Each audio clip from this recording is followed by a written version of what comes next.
Welcome to Living Healthy Living Well podcast and Living Healthy Living Well YouTube channel.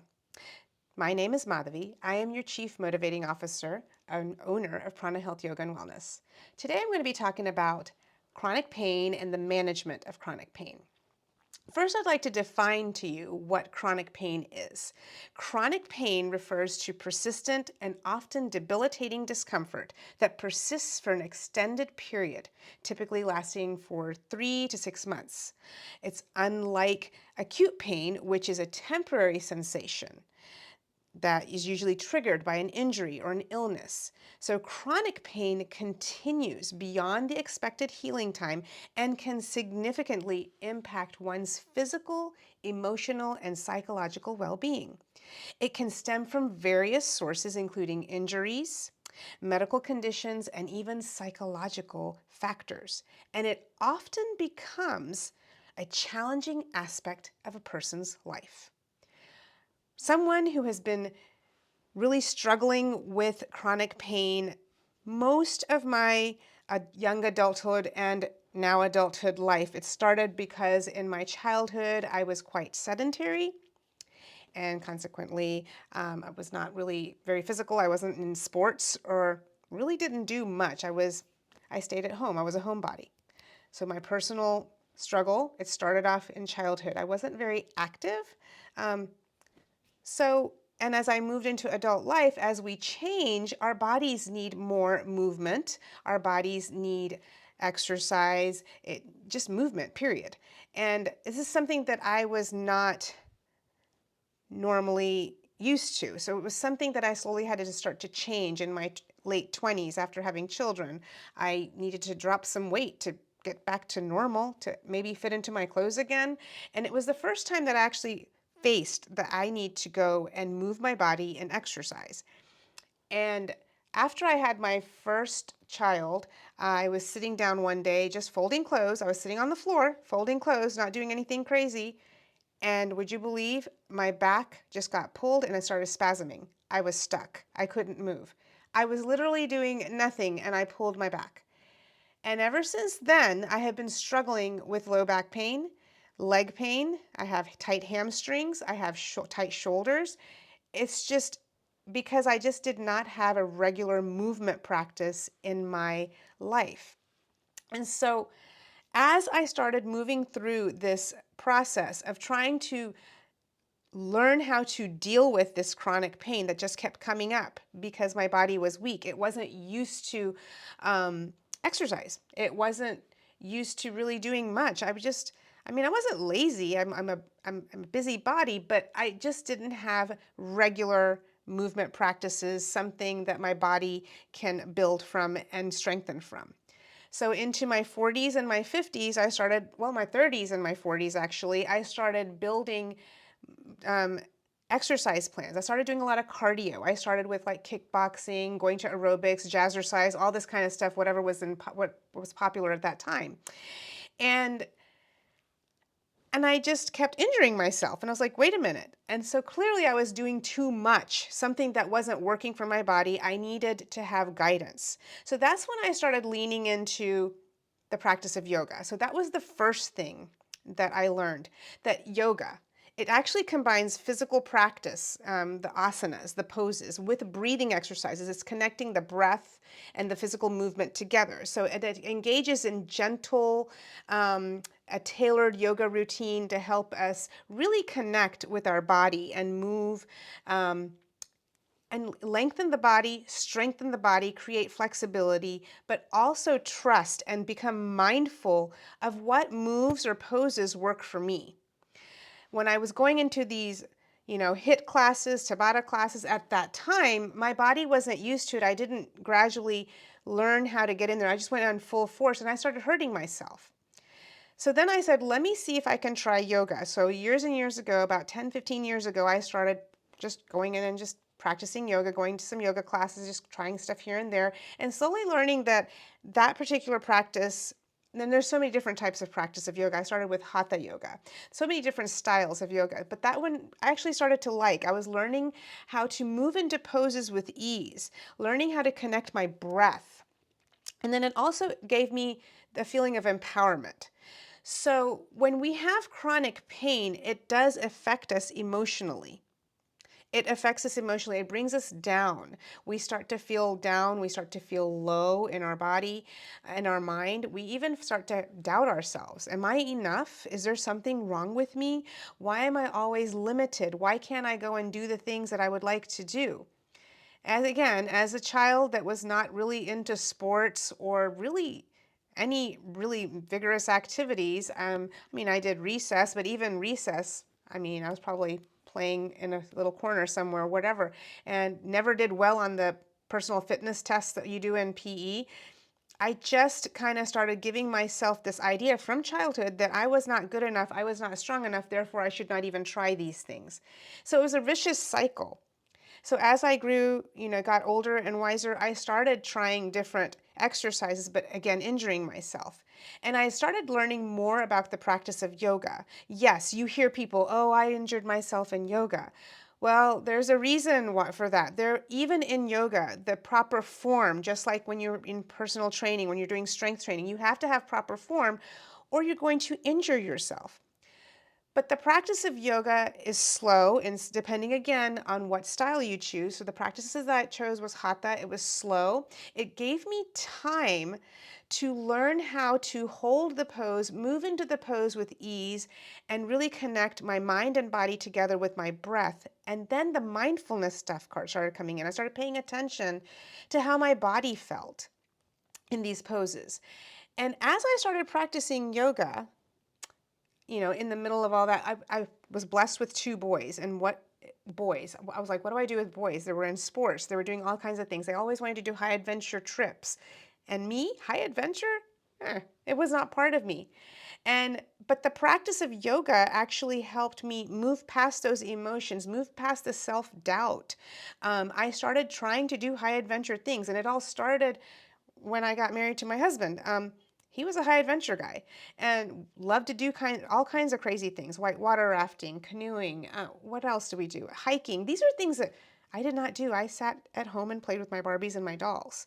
So anyway, so all of this, the practice of yoga gave me the emotional strength to be okay with trying new things. And at the same time, it helped me alleviate my pain. It was helping me with my chronic pain, my pain management. I actually teach a specific class, Yoga for Chronic Pain, on Monday nights. And I have really drawn in a lot of attention to this class because we're holding stretches, moving into these poses with ease. And then I'm also giving modifications to my students because some of my students have knee replacements or slip discs in their neck or sciatica. There's just so many different things going on. People are coming to me, low back pain. And some people are actually trying to avoid surgery, and they have because they have been coming to this class. Now, I'm not saying that my class is the be-all, end-all. I am saying that the practice of yoga, the correct style, will help you alleviate this tension and help you increase further relaxation and alleviate the chronic pain. The second thing that I started doing, and it comes with the practice of yoga, because I started going to yoga classes, and then what I did is I actually went into yoga teacher training. And in yoga teacher training, I've taken 3 different certifications in yoga teacher training. Meditation is part of yoga. In fact, the purpose of all the exercises, the asana, the poses, is to get our body nice and warm and limber and bring that calm state into our body and mind so that we can sit in stillness in meditation. So what does meditation do? It involves in focusing one's attention and eliminating the stream of racing thoughts, okay? So the practice actually helped me develop mindfulness. It heightened my awareness of my body and my sensations. And through the regular meditation sessions, I actually learned to observe the pain without any judgment. And it gradually cultivated a more routine for me. The collaborative process of yoga and meditation allowed me to change my health, actually. So yes, do I still struggle from chronic pain? I do. But am I able to manage it? Yes. Am I able to prevent myself from injury? 100%. it's really helped me. So yoga number one, meditation number two, and these go together. The third thing that I tried and incorporated into my well-being practice so that I can control my pain, control or not control the pain necessarily, but learn how to live with it, but maybe less of it, is using a wellness coach, is going to a wellness coach. Yes, me, a board certified health and wellness coach. I also have a health and wellness coach. I also have a yoga coach. The thing is, we all need someone to be accountable to. And sometimes an outside set of eyes and ears will help us discover what works better for us. Sometimes things are right in front of our eyes and we just don't see it. So working with a wellness coach actually helped me provided me with a personalized guidance, and it gave me support to make meaningful lifestyle changes. Here we go, guys. I'm talking about it again. Lifestyle changes is what's going to help you create an easeful life, especially if you are struggling with chronic pain. Chronic pain, again, it comes from emotional status as well, psychological status, it does. And the stress in our life, we all have stuff going on. Every single one of us have stuff going on. We look at somebody on Instagram or Facebook and we're like, oh, their life is perfect. They have nothing, no problems. No, guess what, everyone? We all have problems. We just don't talk about it sometimes. That's okay. And when we don't talk about it, it builds up. It's this sludge. It's mental sludge. And where does it go? It just drops into our body. So having a wellness coach actually helped me establish realistic goals. And the coach actually helped me find a better balanced diet for myself. It helped me incorporate regular physical activity into my practice. And then when the physical activity came in and eating the proper foods that worked for my body, because one size doesn't fit all, guys. No, it doesn't.